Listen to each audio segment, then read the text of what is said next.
Hello, and you're welcome to Global Business Insights, where you get more depth on latest headlines and data relevant to doing business. US stocks slipped and opened, but the major averages are still headed for a winning week. The optimism from the FOMC decision is still providing some positive momentum, even though markets seem to be seeking direction from other catalysts. On Open Today Reddit, the social media stock slipped 2.7%, giving back some of the gains from the Power Days IPO. Reddit had soared more than 48% on Thursday yesterday after pricing its IPO at $34 per share. The US Department of Justice has sued Apple in an antitrust case, alleging the iPhone maker uses its ecosystem to drive a formidable monopoly advantage.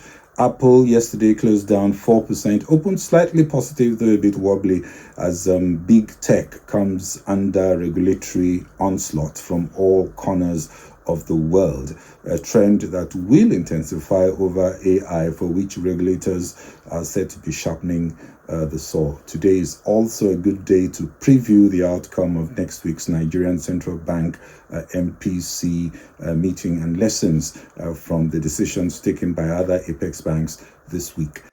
First, on the Apple case, it didn't come as a surprise, as analysts saw 2024 as the year of regulatory aggression towards big tech.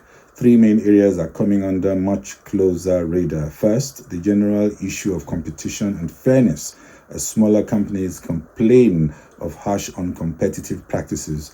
Second, the area of privacy and customer experience. And third, perhaps the mother of all regulations coming after the artificial intelligence space. The Department of Justice action still came at a tough time for Apple, already struggling behind other big tech players on concerns about depressed demand from China, slowdown in electric vehicles, and the view that Apple is slow to embracing artificial intelligence opportunities.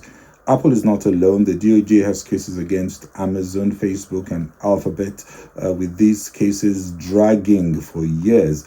Apple insists that its ecosystem gives customers a safer and better quality experience, while the DOJ argues that it's too restrictive, it stifles competition in a way that hurts consumers. The DOJ wants to see cheaper and more open, easier to use services, while Apple wants its hardware, software, and services apparently locking consumers into a happy family. There are consequences for Apple. Investors are taking note of the risks associated with buying these stocks and will be increasingly cautious going forward in terms of their exposure to Apple.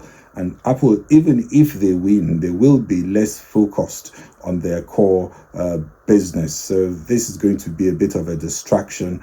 And there are costs to these battles, apart from all the legal costs and fines. Future initiatives will go through a more rigorous legal check, and the appetite to innovate could be at least slightly dampened. Apple tends not to be the first in a space, but they are better at coming in later with a superior product after a concept has been tested in the market. Some have said artificial intelligence, which will come under much more aggressive scrutiny, is a test case on how to wait and be cautious before pushing new products with gusto, only to be slowed down by regulatory zeal. Regulators are only doing their job. Apple can take solace in the fact that given how these cases drag, by the time we get a resolution, the world may have forgotten what app stores and iPhones used to look like, as the artificial intelligence plus cloud computing new possibilities renders old models redundant. Apple may also be able to make this go away by writing a big check and making structural changes that will assure regulators. At its meeting, the Bank of England yesterday, the Monetary Policy Committee voted by a majority of 8-1 to maintain the benchmark rate at 5.25%. Only one member, Dr. Swati Dengra, Associate Professor of Economics at the London School of Economics, preferred to reduce bank rate by 0.25 percentage points to 5%. At the previous February meeting, there were two members who had voted to raise rates. So there is clearly a dovish slant and a clear trend towards a less restrictive policy. Also, the Bank of England noted that the UK economy is coming out of a recession, growing, with surveys showing an improving outlook for activity. The latest composite PMI, also out yesterday, showed activity edged down to 52.9 in March 2024 from 53 in February, but still the fifth month of expansion in the private sector thanks to a solid rate of output increase. Export sales also went up for the first time since May 2023. The Bank of England noted that 12-month CPI inflation fell to 3.4% in February from 4% in January and December, a little below what they had expected, but adding that services CPI remains elevated at 6.1% in February. The indicators of short-term inflation expectations have also continued to ease. The bank concluded that policy still needs to remain restrictive for sufficiently long to retain inflation to the 2% target sustainably in the medium term. In short, with less recession jitters, the Apex Bank is more confident to keep rates higher for a slightly longer period to be better positioned to deal a knockout blow on inflation. Bank of England agrees that the CPI is projected to fall to slightly below the 2% target in quarter two of this year, far more optimistic than the FOMC that do not expect to see 2% inflation, that's the Personal Consumption Expenditure Index, until 2026. But the UK kicked off the rate hike cycle slightly earlier than the US and saw a more significant impact on the economy, entering a shallow recession just last quarter. Sterling extended early losses against the dollar to trade down 0.4% on the day at $1.273. This morning, it's again slightly lower, minus 0.22%. The main lessons could be being bold to start hiking early if you must, respecting the data and remaining independent of the politics. Like we said on Wednesday, the US Federal Reserve announced it left the policy rate, that's the federal funds rate, unchanged at the rate of 5.25% to 5.5%. Almost nothing changed in the policy statement, but looking at the summary of economic projections a little closer, median GDP in 2024 significantly was revised up from 1.4% to 2.1%. While 2025 was also up from 1.8% to 2%. Unemployment rate at 4.1% was revised down to 4% in 2024, retained at 4.1% in 2025. The core personal consumption expenditure index, that's the Fed's preferred deflator, that's the need to bring down to 2%, is now up, according to what they see in 2024, from 2.4% to 2.6%, and retained at 2.2% and 2% in 2025 and 2026, respectively. First, note that the summary of economic projections and the dot plot are not plans or projections. They are the views from the statistical survey of FOMC members, and can and usually will change. The question many had asked is why, with higher PCE, that's inflation, are FOMC members maintaining 3 rate cuts? If you look at the dot plot last December, the dot plots you can see showed 2 members said no change, 1 member said 1 cut, 5 members 2 cuts, 6 members 3 cuts, 4 members 4 cuts, and 1 member 6 cuts. So out of 19, 11 saw 3 or more cuts. In this week's dot plot, the diagram is exactly the same, no change at all. That is, 11 saw 3 or more cuts, with the modal data point still being 3 rate cuts.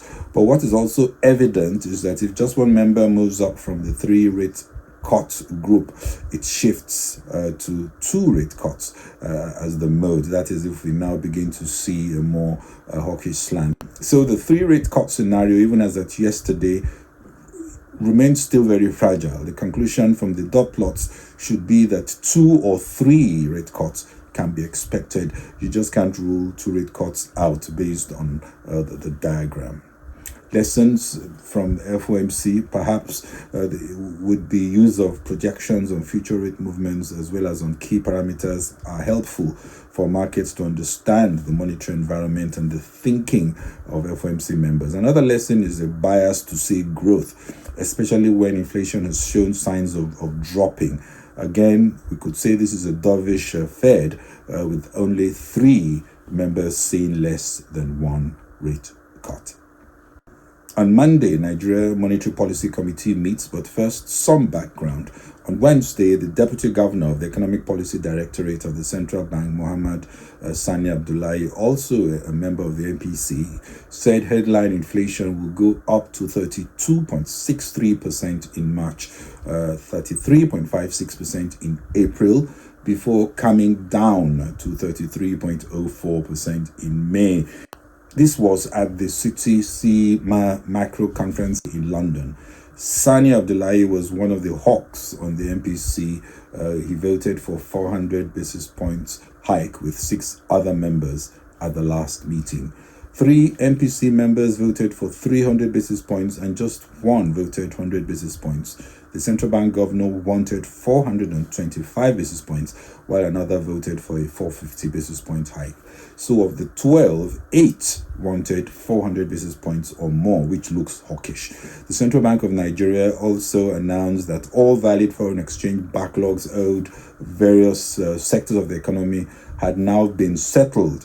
The central bank is targeting inflation dropping to 21.4% by the end of the year, with the focus on building confidence and strategic partnerships with investors, a near-term target of tightening credit through higher rates and a higher cash reserve ratio, and reducing borrowing for consumption and increasing savings, also seeking to bring down bank liquidity and aggregate demand to reduce money supply, also bringing inflation down. Most importantly, aiming to achieve a positive real interest rate. The central bank have also unified exchange rate windows, liberalized the FX markets, and reformed the bureau de change segment. Banks were also instructed to limit the net open position of their foreign currency assets and liabilities to 20% of shareholders' funds. The bank also lifting the daily cap on remunerable standing deposit facility, with ongoing plans to recapitalize banks to support the $1 trillion GDP economy. What will they do on Tuesday with real interest rates? That's 31.7 minus 22.75 at minus 8.95, and with the bank expecting inflation to still go up to 33.56, that would be minus 10.81% in terms of where real interest rate lies. I would think a 400 to 450 basis points can be ruled out. But also noting the latest PMI showed a huge hit as February PMI started sinking. Poor electricity supply will hurt March PMIs even more. So my best guess is maybe another 400 basis points, or maybe slightly lower than that, as they watch for the impact on inflation and what happens with the economy. European markets were slightly lower after we saw stocks soaring to an all-time high in the previous session. Stocks Europe 600 up 0.01%, FTSE 250 is however down, that's the UK index down 0.09%. DAX, the German DAX is up 0.18%. CAC 40, that's the French index, also down 0.34%. Nasdaq is positive, just marginally so, up 0.08%. Dow is down 0.51%. S&P 500 down 0.12%. Apple's stock, as we speak, is up 0.61%, and Nvidia is also up 3.16%. Well, that's it from me on Global Business Insights. This is Bode Oshosami. Please share and kindly follow on Facebook and LinkedIn, subscribe on YouTube and X. Thank you very much for watching and following. Bye-bye.